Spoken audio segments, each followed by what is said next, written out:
Now let's head to South Africa, where the former and current presidents have entered a fierce war of words in the courtroom. Former ANC President Jacob Zuma filed papers at the weekend in response to the application brought by Cyril Ramaphosa to have the court declare Zuma's attempt at private prosecution invalid. Zuma accuses Ramaphosa of wanting special treatment from the courts, while Ramaphosa says Zuma is abusing the court process. All this is playing out as the ANC celebrates its 111th birthday this week. The war of words between the two leaders is closely linked to internal battles within the party, leading to a fierce contest for top positions over December. Joining me now to unpack this further is South African journalist Diane Hawker. Diane, good to see you as always. Thanks. Now, Jacob Zuma has filed his legal papers this weekend, but it was President Ramaphosa who went to the court first. So how did this all begin? Absolutely. This all began in December of 2022, after the former president actually threatened to take the current president through a private prosecution process. Now, the allegation from Jacob Zuma is that President Cyril Ramaphosa has not acted against the NPA, the prosecutor Billy Downer, and that's the prosecutor who's actually prosecuting Jacob Zuma at the moment. Zuma has sought to do a private prosecution not only against Billy Downer, but also against the president.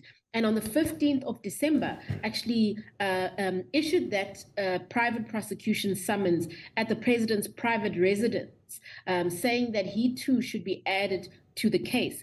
That obviously kicked off an immediate reaction from the presidency. The presidency wrote a strongly worded letter to the former president saying that there was no legal grounds for the process that Zuma has undertaken, saying that the president actually has nothing to do with the running of the NPA and therefore cannot be linked to the Billy Downer issue. When it comes down to it, really, it will be a question of how former President Zuma intends to prove that the current president should have done anything or acted in some way against Billy Downer. And that's how the whole thing kind of kicked off.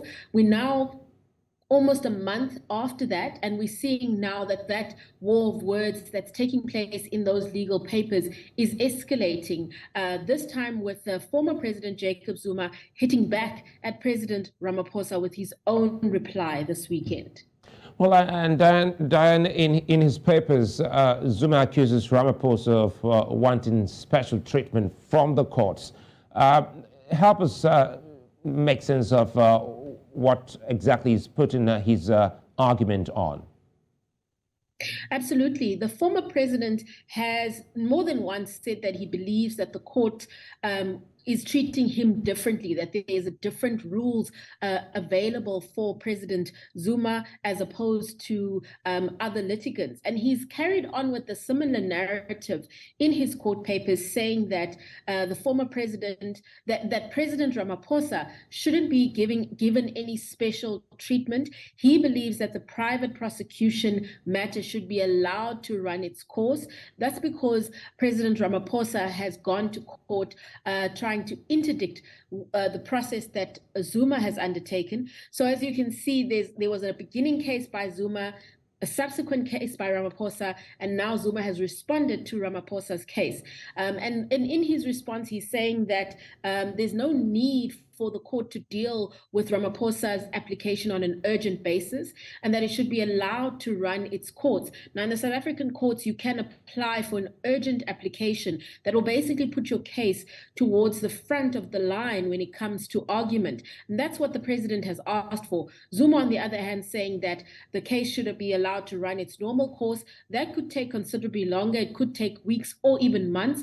But Zuma is saying that there is no urgency. Nobody is being disadvantaged by the case running its normal course, and arguing that the president, Ramaphosa, should not be given any special treatment by the courts, and that the court should allow the private prosecution process to actually unfold in full.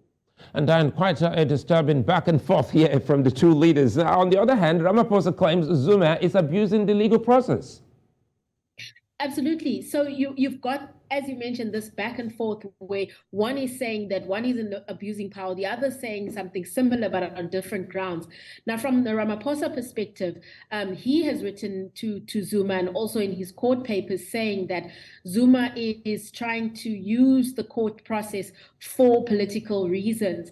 In his letter that was written on the 17th of December, for example, Ramaphosa points out that Zuma's private prosecution matter was brought just a day before the election that was taking place for ANC leadership.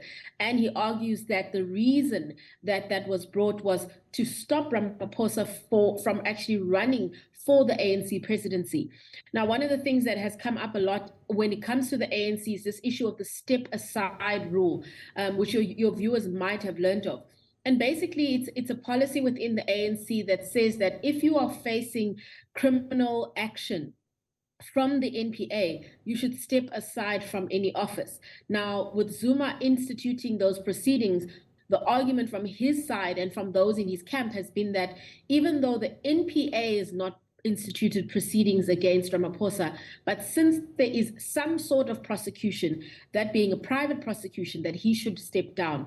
There has never been an instance like this in South Africa before. And of course, the courts will have to go through this process to see whether the legalities all match up. Now, ordinarily, when there's a private prosecution, for example, that takes place, the NPA has to actually issue a certificate, a nolle prosequi certificate that says they are not going to prosecute. They've not done this in this instance, which has left now a question of whether Zuma can actually enter into this private prosecution against President Cyril Ramaphosa.